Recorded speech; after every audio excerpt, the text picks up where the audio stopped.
So thanks everybody for coming. A lot of people here. I'm glad a lot of people are interested in bees. I can't help but share a story that I was thinking about the whole time that Eric was talking. He mentioned apitherapy and didn't go into much detail. And a lot of honeybee scientists get allergic reactions to bees. You develop them over time. And so beekeepers tend to not get the allergy as much as bee scientists because they get stung all the time. And so if you're getting stung continually, usually you don't get the allergy. But if you get stung, consistently, but not all the time, then you're more likely to get it. And so scientists like me, I'm doing bee stuff for a few weeks, and then I'm in the lab, working with the pipettes and stuff, and then I don't get stung for a long time, and I get stung again. So I have a friend who got a bee allergy, and she got anaphylactic shock. She passed out in the apiary, and they took her to the hospital, the whole enchilada. And then she got this apitherapy, and she wanted to soldier on. I probably would have quit.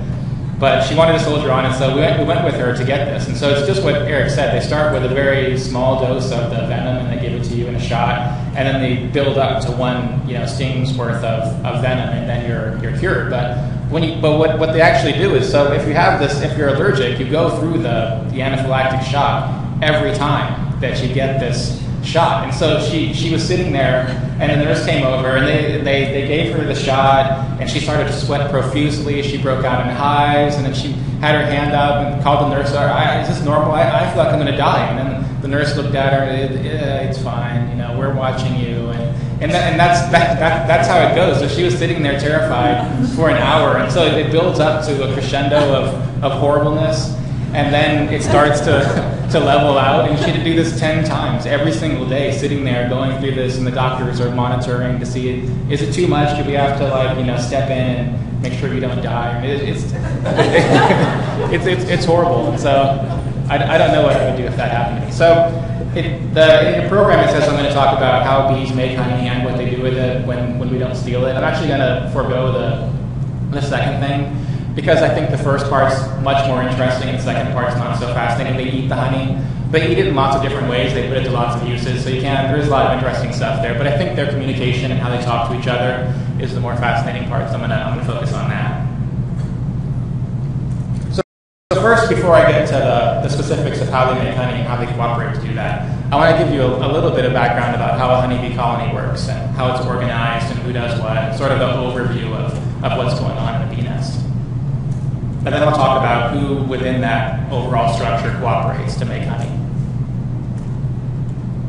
So when you look at a bee nest, there are thousands, at their maximum size, they tend to be about 40,000 bees in nature, and they all look the same. So a lot of social insects, like ants and termites, they have soldiers that are really big with giant heads and big jaws, and they have little workers and medium-sized workers that are all doing different tasks. But the honeybees and the wasps, they don't have that. They have all these workers that look identical, but they're actually differentiated, and they have a strong division of labor within the nest. It's just physiological and it's temporal. So different ages of bees are doing different tasks in the nest. The honeybee has 4 castes. There are newly emerged bees. These are the baby bees. There's nurses, there's middle-aged bees, and there's foragers. So I'm going to talk a little bit about each of these groups and what they do.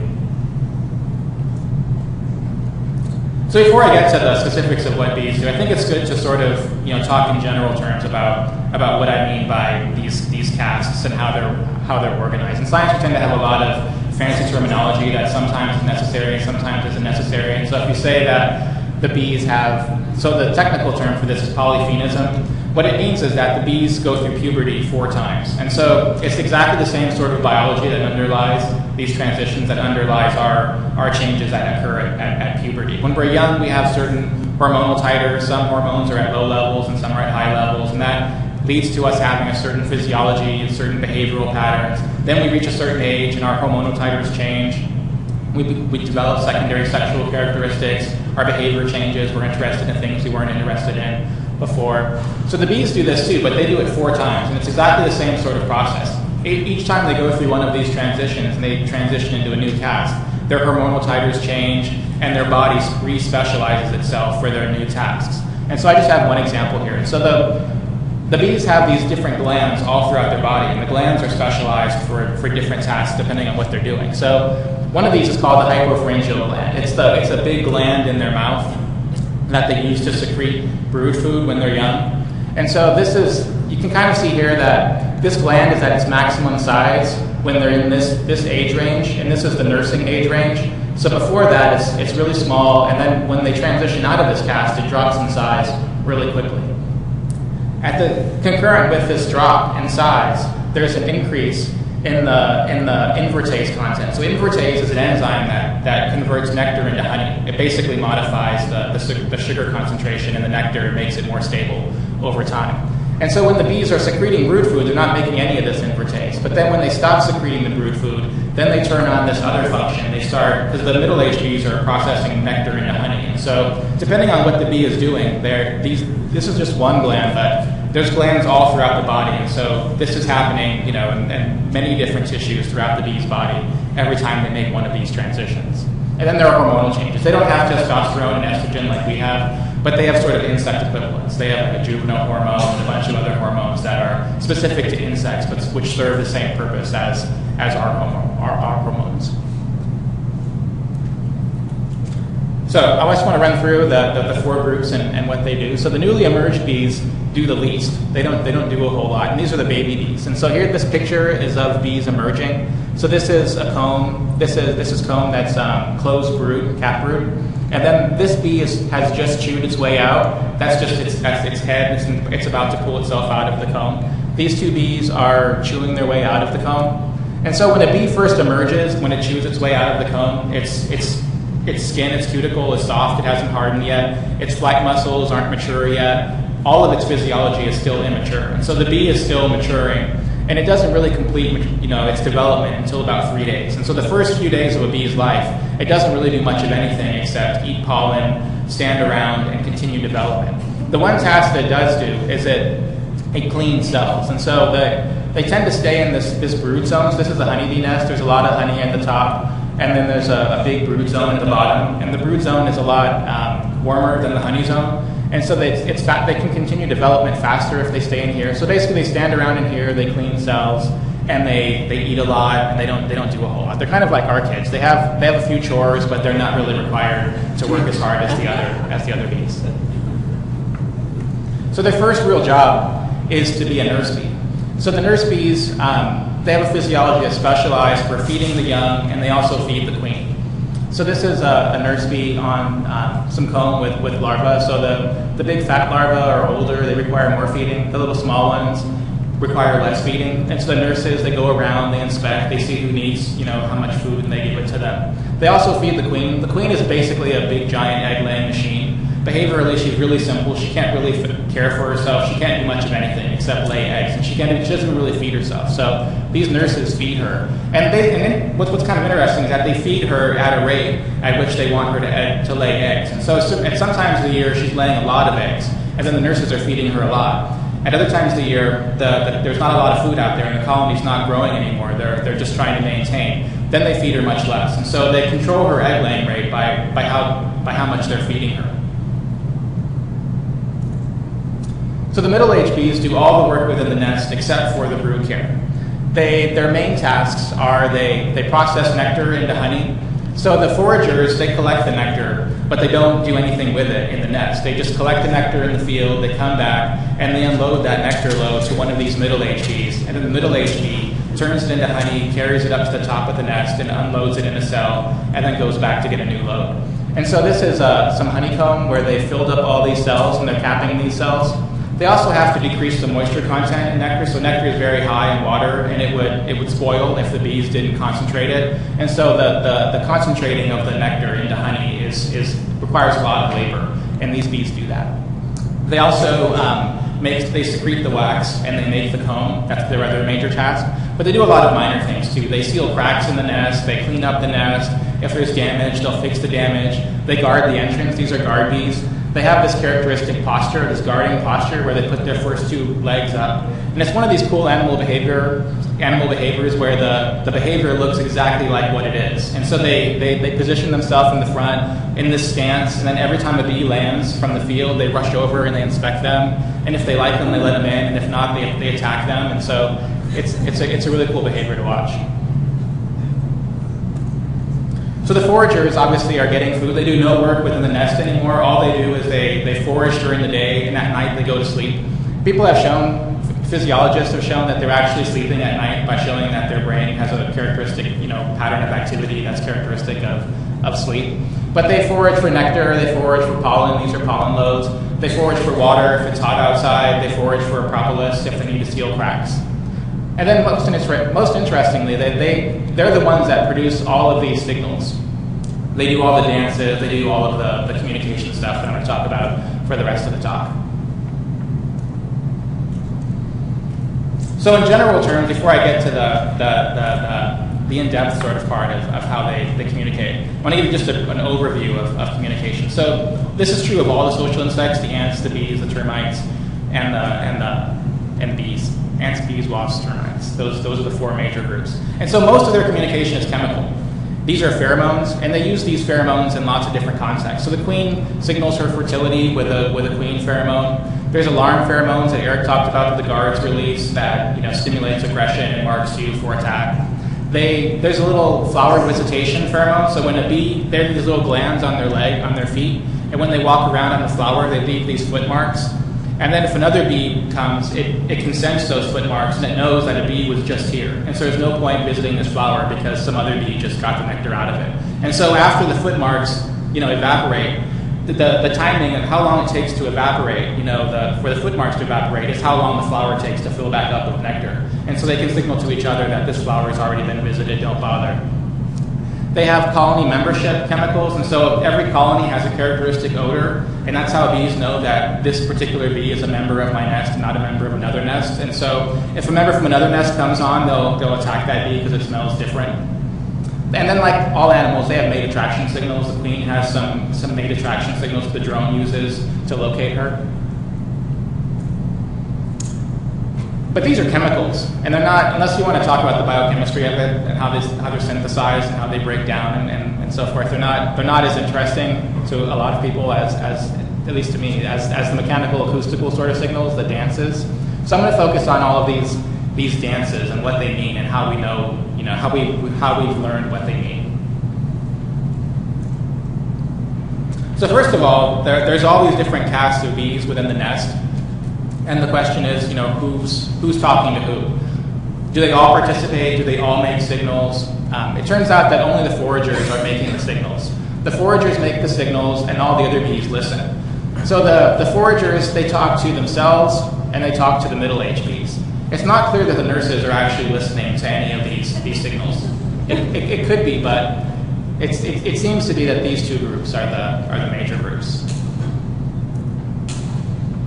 And they share two kinds of information. So the foragers, when they're talking to each other, they're basically sharing information about what's going on in the environment. So if you think about a time when there's a dearth, when there's no flowers blooming and the bees aren't able to get any nectar, but the bees are still scouting around, so they're looking for stuff. And so when a bee does find a good food source, like a field of sunflowers like this, that first bee, that scout that finds it, will then go back and tell all the other bees, I found a good food source, here it is. And so they're sharing information about, what's available in the environment and how you can go and get it. When they're talking to the middle-aged bees, they're usually coordinating activities. So these coordinating activity signals are a lot more numerous than these kinds of signals, even though they're not as famous as these ones. And so coordinating activities is kind of illustrated by this operating room. So if we imagine that this operating room had a doctor and a nurse and technicians and an anesthesiologist and everybody. I'm kind of squeamish, and so I didn't show a picture of somebody cut open, on the table. But if you imagine that there was a person there cut open on the table and there was a bunch of people, working on that person, then you would need, it's easy to know that you need cooperation, you need coordination. So the anesthesiologist has to have that person sedated to just the right level for the stage of the operation. The nurses have to sort of, preempt they have to have a sense of what's going to come next. They have to have all the tools that are going to be needed, there. They have to be ready. So everybody has to coordinate with everybody else to make sure that the whole operation goes smoothly. And so that's what the bees need to do. They need to coordinate their activities to make sure that everything goes smoothly. And in general terms, even though we talk about these as societies, I think they're equally, you can equally think about them as organisms. And so the honeybee colony or a large ant colony, they have a reproductive individual, the queen, and then they have all these workers that are usually sterile. And so it's the same sort of pattern that we see in our bodies. We have some reproductive cells, and then we have somatic cells that are just doing work. And so then there's coordination because we're one organism. So the social insect colony is the same way. It's a diffuse organism in which the individual units aren't cells; they're actual animals. But the same coordination problems exist. So the problem is to make sure that the animal, the colony, acts with a unity of purpose. So let's hope these videos work. And I should say that I have a terrible video of the waggle dance. I thought I had a really good video of this, but I didn't. And at the last minute, I had to ask a friend for a video, and he gave me the worst video ever. He actually gave me a really the video that he gave me is a video of is a really fancy high performance video of the waggle dance that's slowed down so you can see exactly what it's doing. But it sort of defeats the purpose because the bee is moving so slowly that it looks ridiculous. And so I went with this other video. So we're gonna have to watch this several times to get a feeling for what's going on. So the bee is going to be dancing right in here, and it only does three waggle runs, which is the reason why it's not a terribly good video. So it's this bee right here. This part is called the waggle run, where it's waggling in a direction, and then it turns around and does it again. So let me play it again.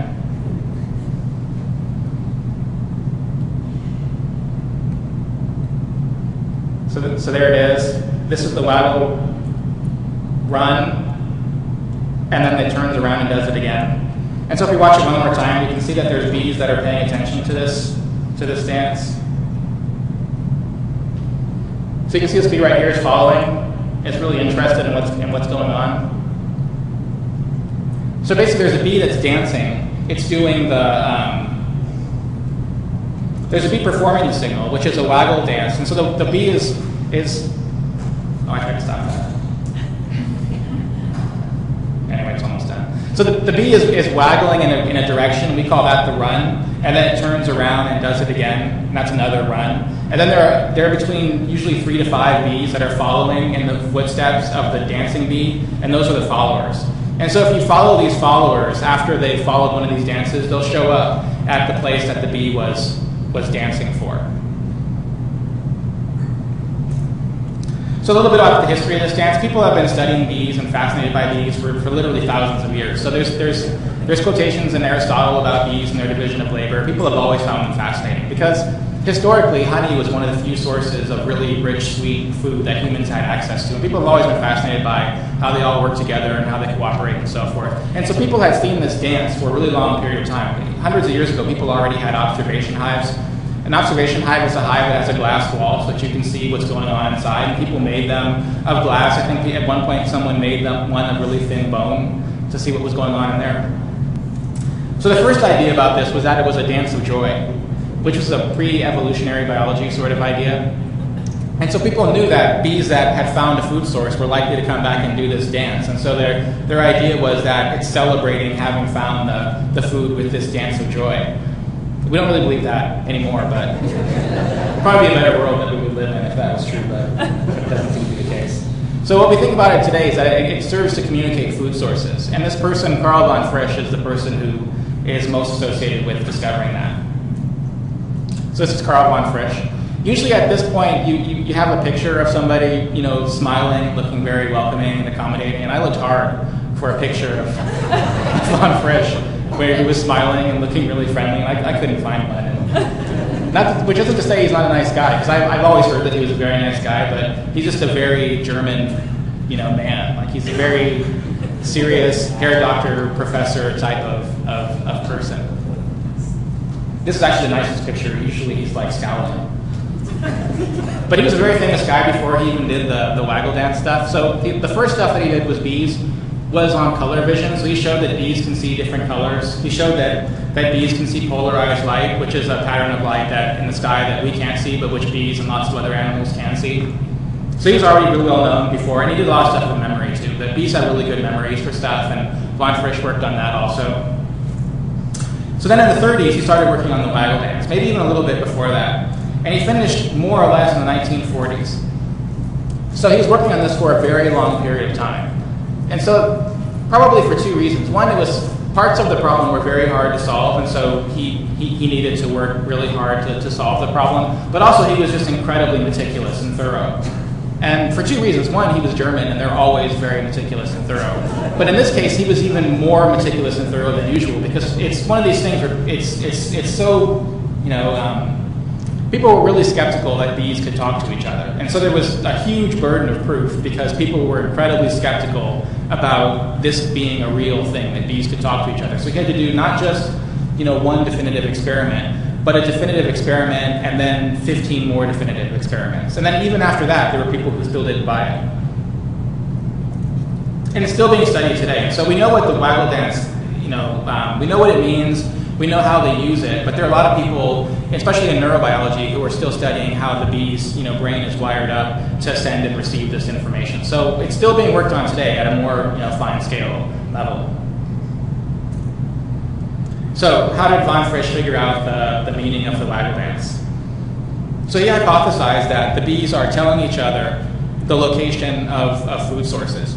So I should say that this hypothesis and what von Frisch did is kind of like what Charles Darwin did, in the sense that his idea that the bees can talk to each other and tell each other where food is was a pretty widespread idea. So in Darwin's time, most of the naturalists believed in evolution of some sort or another. So what Darwin did was figure out a mechanism by which evolution can occur. And so he sort of took this idea that a lot of people believed in, but there was very weak proof or no proof for it. And he found proof, and he convinced the skeptics. And so von Frisch did something very similar. People knew for a long period of time that, well, they didn't know, but people suspected. So if you're at a picnic table in the summer, and you've got like a Coke or something sweet in a dish on your table, and there's no bees, but then suddenly one bee finds it, then within 10, 15 minutes, you can be overwhelmed with bees. So the probability of them just all randomly finding it after that first bee found it is pretty small. And so people were suspicious for a long period of time that bees must be able to tell each other where food is, because how could they all just show up after the first one showed up? And so he figured out how they do it. But the idea was kind of widespread even before that. So he got scientific on it, but people already suspected it. So what he hypothesized is that if they are telling each other where food is, they would have to communicate the distance and the direction to the food source. So there are other alternatives. They could, just give each other a location like we would with a map, but that's kind of far-fetched. And so the simplest way to tell somebody where something is to tell them what direction to go, and then how many steps, how far to go in that direction. So he hypothesized that that's what the bees are doing. They're telling each other the distance and the direction to the food source. So if that's true, then as the distance to a food source gets longer, something about the waggle dance must change in order to transmit that information, if it's really conveying this information.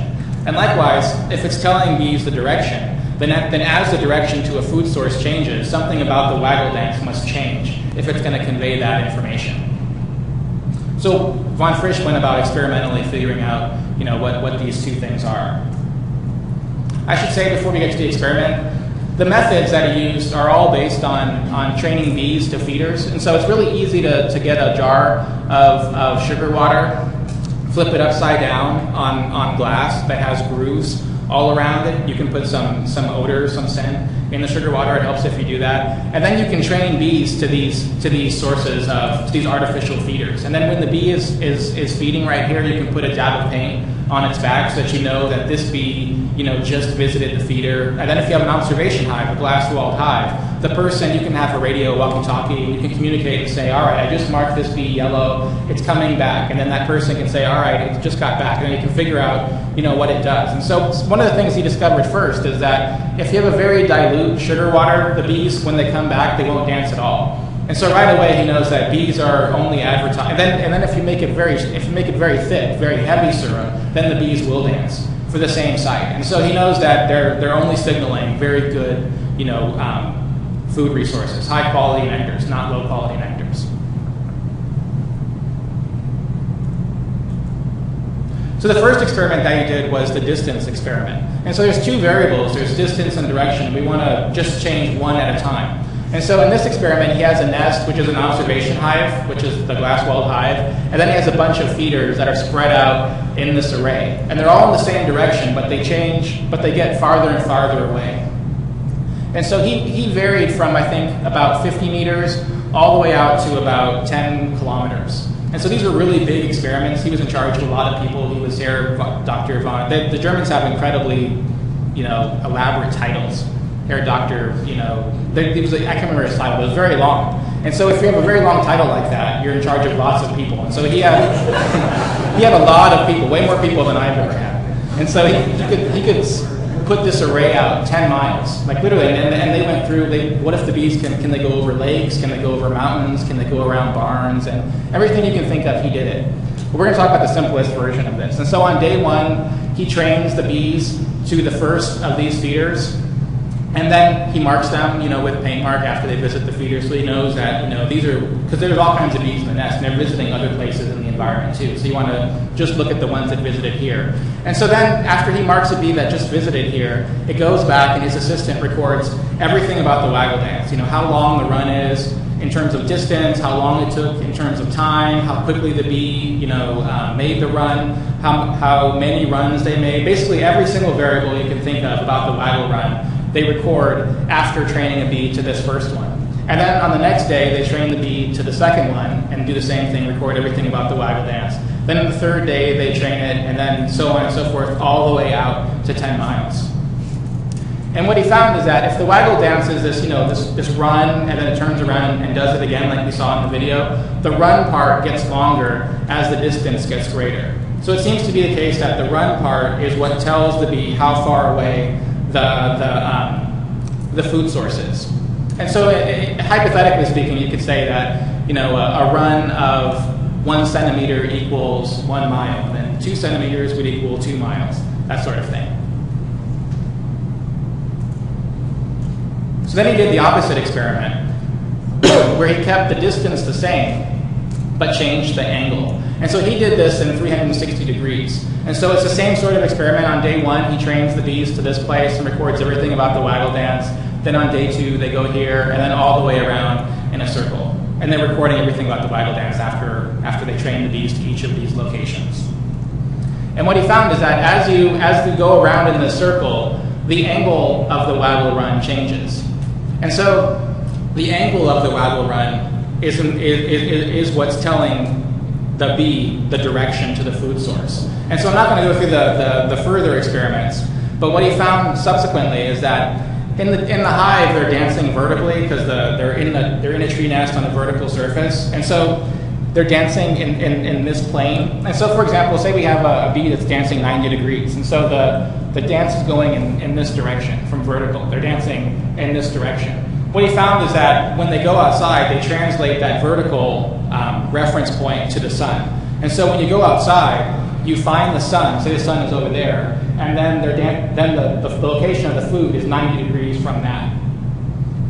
So there's a translating mechanism that goes on where they translate the vertical, the vertically referenced angle to a sun referenced angle. And so he did a lot of experiments to figure that out, but they're a little more involved. And what's interesting is that if you make bees dance outside, on a swarm, or if they have built, comb outside instead of in a nest, then they will dance directly in the direction that they want the other bee to go. It's only when they're inside in the dark that they do this mechanism of translating from vertical to a sun-referenced direction. I should also say, before I forget, we're going to go through a lot of these signals, and they're all named something like the waggle dance, the shaking thing, or something like this. It's all they all have names that make sense to us as people, but it's good to keep in mind that all of these signals are happening in the dark of the nest, and so the bees can't see each other. So these signals are either transmitted via sound or substrate vibrations, or the bee has to keep its antenna in contact with the bee in front of it. And so they're not actually perceiving these dances the way we would perceive them by watching. It's something else that's going on. So we give these things convenient names based on what they look like, but the actual transmission of information is via some other mechanism. So in summary, the bees can tell each other the distance and the direction to food sources. Something I didn't mention is that they can also tell each other what kind of food it is, because when a bee comes back from a particular kind of flower, like dandelion, for example, they smell like dandelion. or they smell like cherries, or they smell like apples. And so when the bee is following the dance, it also pays attention to what that bee that's dancing smells like. And so they know that I have to go, 4 miles, 90 degrees from the sun, and then I have to look for dandelions. And so via lots of experiments by changing the odor at the different feeders, he showed that they actually are looking for the smell that they smelled on the bee that was dancing, and not just for food in that location. So there's one more signal about the environment that we're going to talk about. So I want to set this up by talking a little bit about what the video is of. And so this was video taken by James Nye at UC San Diego. So he was doing an experiment where he had bees trained to a feeder, and then when they're at the feeder, he simulates an attack by a predator on the bee by pinching the leg of the bee as it's drinking the sugar water. And then he records what the bee does when it gets back to the nest. And so this is a bee that went to some source that was advertised as a recruit. Some bee was dancing for this site, it shows up, it gets attacked there, and then it goes back. So this is what they do when that happens.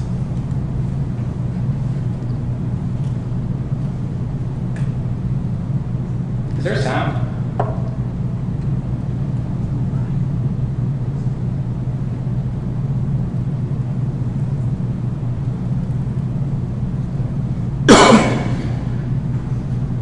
Well, there's supposed to be sound. I'm not actually getting sound, but this bee is really agitated, you can see, and it's making these lunging movements at the other bees. And so every time it makes one of these lunging movements, it makes this piping sound, this beep, beep, beep. And so this is a fancy microphone for recording that. So this bee comes in, it doesn't do waggle dancing, it doesn't do anything like that. It just goes around and it headbutts lots of other bees and makes this piping sound.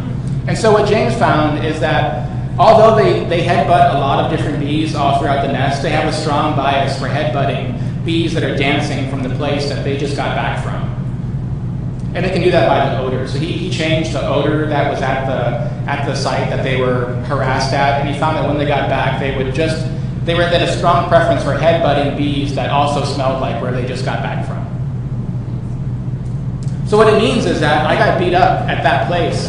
Stop dancing for that place. Don't go there. And so this bee was told to go there by one of the other bees. It flew out there, it got beat up, and then it got back. And now its job is to shut down recruitment for that place. That's not a good place to go.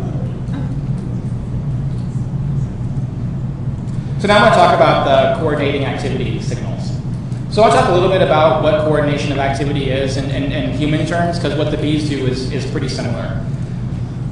So if you think about a task that we're doing, like building a wall, you have somebody who's laying bricks, you have somebody who's making cement, and you have a laborer who's carrying the bricks and the cement over to the person who's laying them.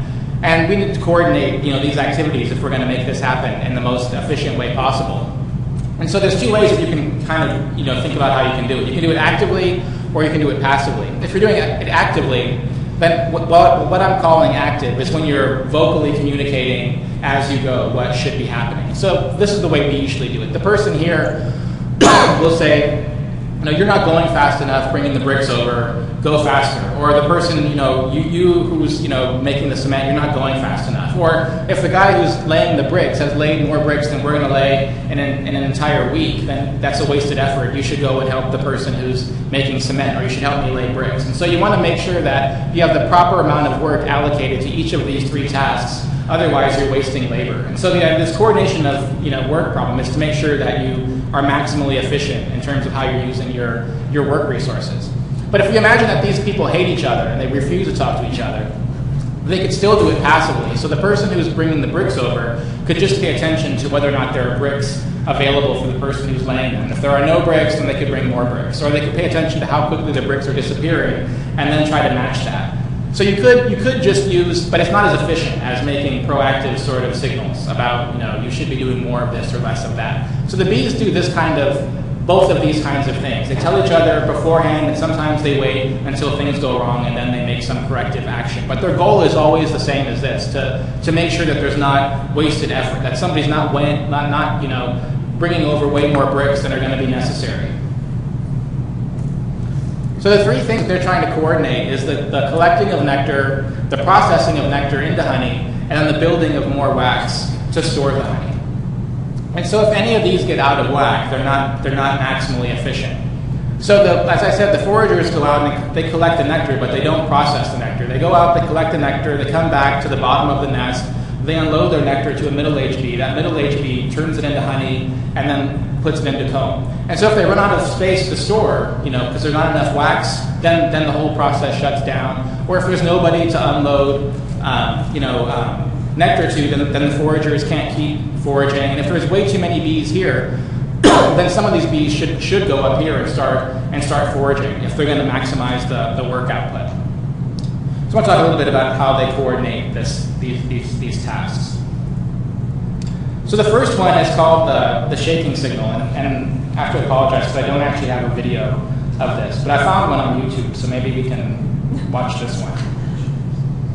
I thought about just getting a picture, but it's one of the cooler signals that they do because it looks just like what it is and what it does.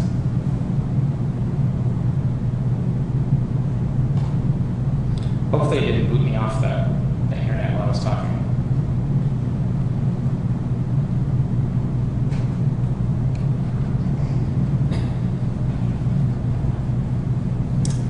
So that's the shaking signal. This bee runs up to other bees, it grabs them, and literally it shakes them.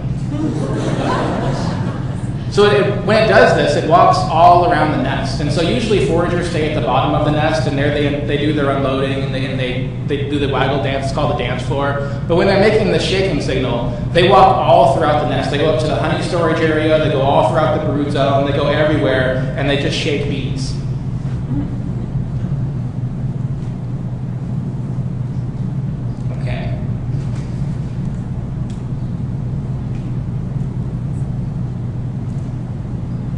So what does this shaking signal mean? So we know what this means because of the context in which bees do it. So these are foragers that are doing the shaking signal. They've decided to do the shaking signal and not the waggle dance. And so they tend to do this signal early in the morning after their first couple runs out foraging. So early in the morning, there's no foraging going on. The colony's not very active. Nobody's really doing anything. The middle-aged bees are just hanging out. They're just taking it easy. And so there's nobody basically available to receive nectar. And so when a forager goes out for the first time, it comes back. It doesn't even bother trying to find somebody to receive the nectar because he knows that the middle-aged bees aren't even around. They're just taking it easy. And so instead, she goes all around the nest performing the shaking signal. And what people have found before and after a bee receives one of these shaking signals is that their activity rate goes up. And so basically, the meaning of it is simply get ready, get busy, we're ready to go. And so the foragers signal that they're going to start the workday, and everybody should get ready to start working by going around and shaking everybody awake. So it's one of these preemptive sort of things. Before the system even gets going, the very first few scouts wake everybody up before things could possibly get out of whack. So then we have another dance called the Tremble dance. And so this is the same video before. This video has two parts actually. The first part's the waggle dance, and then the second part's the Tremble dance.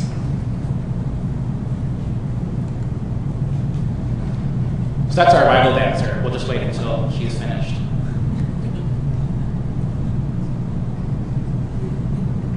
So this bee right here where the microphone is, that's the bee that's Tremble dancing now.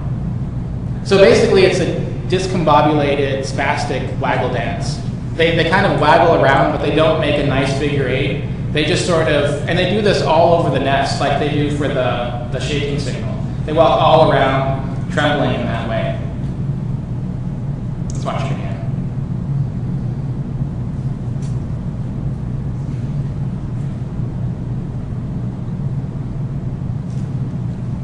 So it's this trembling, spastic dance is the dance that we're talking about now. It's called the Tremble dance. So people have known about this dance also for a long period of time. Von Frisch and others have seen it in their observation hives. And the question was always, is this a signal or is this a sick, confused bee? Is it trying to waggle dance but it can't get the job done because of some psychotic behavior or something? Or eventually people did think it was a signal because they do a lot of it and they seem to do it in a stereotyped way at certain times of day, and so people were pretty sure that it was a signal. But it wasn't worked out for a very long time. Only within the last 10 years or so have people figured out what the Tremble dance means. And so what it means is that, I should say a little bit about what a good coordination of action means the nectar foragers and the nectar receivers. So what it means is that the nectar foragers are going out, they're getting nectar, and then they want to unload it to a middle-aged bee who then processes it into honey and then comes back. And so both of these groups are making circuits. The foragers are going out, they're getting honey, they're coming back, they're unloading. The middle-aged bees are taking they're unloading to the middle-aged bees who get the handoff, and they go and they make honey and they come back. And so ideally, the forager wants to come back, quickly unload, and then go back out to the flower again. And so what people have found is that when a bee comes back from the field with nectar, and then it can't get unloaded, it searches all around and it can't find somebody to unload it because there aren't enough receivers, then instead of waggle dancing and instead of going back to the food source, they then start to do this tremble dance. And so then they go all around the nest doing this tremble dance. And then what people have found after that is that the number of receivers in the dance floor area, the bottom of the nest, goes up. And so what it means is the context is that we need more processors, I can't get unloaded. And so there would be no point to dance, because then you'd be sending more bees out to the site and making the imbalance even worse. And there's no point going back to the food, because there's not enough bees to do the unloading right now. And so they stop what they're doing, and they recruit more receivers, more unloaders, before they continue with their dancing. And the final portion of this problem is the waxworking problem. The honeybee nest is really large compared to the size of the bee. There's lots and lots of wax. So how do they control that? How much wax they should make at what particular time? And the answer is that we don't know. And so I thought I would throw that in because people have been studying honeybees for 80 years at least, really intensively, in a scientific sort of way. And there's still major problems that we don't understand, like how they control waxworking. There are lots of ideas, but there's no definitive, convincing experiment that demonstrates how they actually do it. Some good hypotheses are that the tremble or stop signal could be involved because they produce these signals in multiple contexts. So sometimes we see a bee tremble dancing that didn't have problems unloading. And so could the signal mean more than one thing in different contexts? People speculate that it could. The stop signal, like I said, it's biased towards bees that are dancing for a particular site, but they also headbutt other bees, and so it could be the case that it has context-specific meaning. But again, we don't really know. So the take-home message is that bees have small brains, but they can solve really big problems. And so this basic concept has led to this field called swarm intelligence, which is a big topic right now in artificial intelligence. So the idea is that bees and ants solve problems in a really different way than we solve them. So we tend to have a central processor, our brain, which is this big giant instrument that can process lots and lots of information and then be a leader. It can organize everybody, all the other subcomponents down in the organization. So we call that a centralized intelligence. Whereas bees and ants have a decentralized intelligence or a distributed intelligence, such that there is no leader, there's no big brain bee or big brain ant. They all are basically doing the same thing. They're following these simple rules of thumb. But then the collective consequences of these simple rules of thumb is that they all work together in a coordinated sort of way.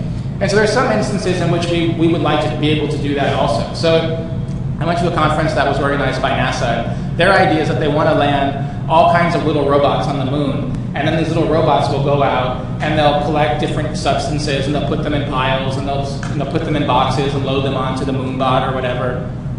And so the reason they would rather have something like ants or bees instead of a central processor, some more complicated thing, is that maybe the central processor gets damaged in the landing. So the problem with a centralized machine is that if the one leader element breaks, then the whole thing is useless. Whereas if you have decentralized or distributed intelligence, you can lose some of the elements, you can crush half of them, the other ones will pick up the pieces and continue to move on. So lots of people are programming robots with ant and bee inspired algorithms.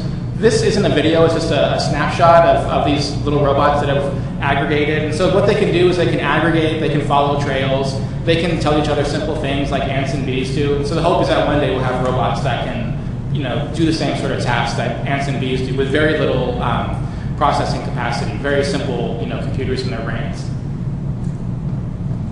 So there's some more reading in case you're interested in this stuff. Von Frisch worked on this for his entire life, and he wrote lots of books. His big book is this one, The Dance Language and Orientation of Bees.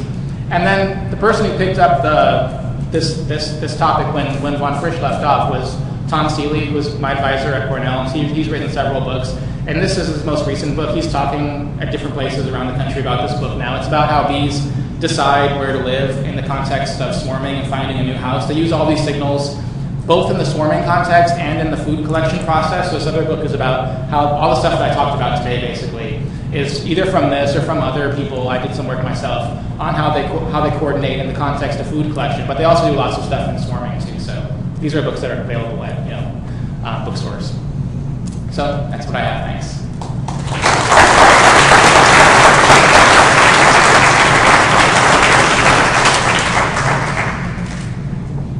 What's the purpose of queen piping? Of what? Queen piping. Oh, Can you repeat that? her question is, what's the purpose of queen piping? So I mean, when the queen is piping herself in the context of swarming. That's one of the signals that people don't really know what it means. And so the queen, when the colony is going to swarm, they produce many more queens than they need in these queen cells. And sometimes the way it's supposed to work is the first queen to emerge will then sting all the other queens to death, and then she'll be the one that wins. But sometimes they don't allow the queen to do that. Sometimes the bees will fasten onto her and hold her down, and she tends to do a lot of piping in that context. But she also pipes in other contexts. And so some people think that the piping correlates with how much she wants to be fed, or the piping correlates with how much she gets shaken a lot too. The queen, during the swarming process, she receives thousands of these shaking signals. And so people think it could be associated with getting her ready for swarming. And so what's confusing about a lot of these coordination signals, unlike the waggle dance, which has one meaning, so when you look at the waggle dance, it has one simple meaning, so it's easy to figure out what it means. But the stop signal, the tremble dance, the piping signals, the queen piping, the worker piping, all the bees pipe, they do it in lots and lots of different contexts. And so it's really hard to figure out what it means because you have to know the context, specific purpose of it. So the simple answer is we don't know what that one means. Right. Yeah, Brian, I've always been intrigued by the swarming and propagation of bees. Is there a way that the bees communicate with each other of who's going to go in the swarm? That's another one that people speculate about, but nobody knows. People have recorded that it tends to be the younger, is it the older or the younger bees that go? There's an age bias in who tends to leave, and you get a cross section of the whole colony that leaves in the swarm, but it's not clear if it's more fine scale than that. People have looked at whether or not different patrolines, there's different patterns of relatedness in the nest, and that's not involved. All the different patrolines go, all the different ages go, but there's a slight age bias. Something that happens that's kind of interesting in swarming is that even before they swarm, the scouts are usually looking for other places to go. So even before the swarm has picked up, the scouts are already searching. But it's not also not known. One more question. In terms of the advantageous physiology, why do they see polarized light? Is there a reason or speculation? I understand color, brightness of a flower, or something attraction, but what would polarized light for them to help them find nectar? Glad you asked that one, because that's one that we have an answer for. Repeat the question. So he asked, why would they need to see polarized light? So the polarized light is a pattern of light in the sky that changes with where the sun is. And so it's sort of the sun is, if it's low on the horizon, you get a certain pattern because it's hitting the air at a certain angle, and then when it's higher in the sky, it's hitting the atmosphere at a different angle, so you get a pattern of polarized light that correlates with where the sun is in the sky. And so the bees need to know where the sun is because that's how they're referencing which direction to dance in. So if it's cloudy day and they can't see the sun, then they couldn't use the dance language. But if they can see polarized light, then you can infer where the sun is just by seeing any patch of sky. And so if it's 90% cloudy and there's just one patch of sky, based on the pattern of polarized light there, the bees can infer where the sun is, and then they can use the dance language. And so it would have to be completely cloudy. So it's a really useful thing. Lots of animals use polarized light in lots of contexts.